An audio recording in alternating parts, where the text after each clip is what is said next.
I've opened up for some cool shows, man. I opened up for John Cooper Clarke.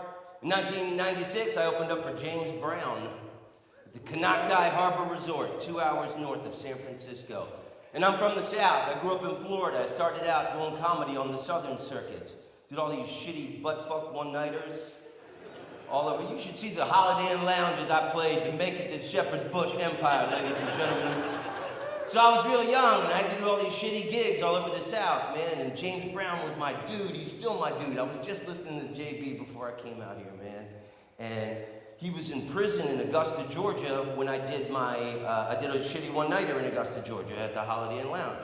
And I drove my car to the edge of the chain link fence along the prison, and I sat on the hood of my car smoking cigarettes, had James Brown's greatest hits cranking, and I was just brooding, looking at the prison going, how could they keep this genius locked up like an animal?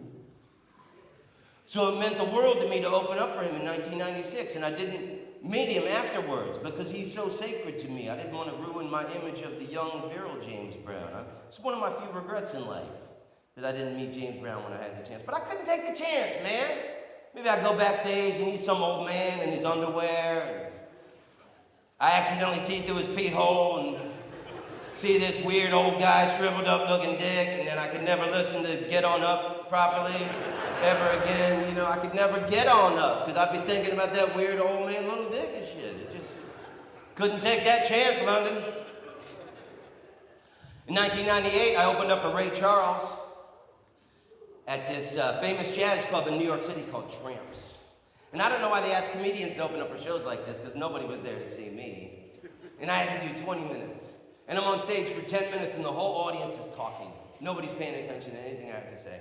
I'm thinking to myself, this could not suck more. I was wrong. 12 minutes in, the whole audience starts chanting, Ray, Ray, Ray, Ray, Ray, Ray, Ray. And I'm standing there and I'm fucked. I didn't know what to say, I didn't know what to do. Couldn't leave the stage really early because I needed the money really bad, kind of like tonight.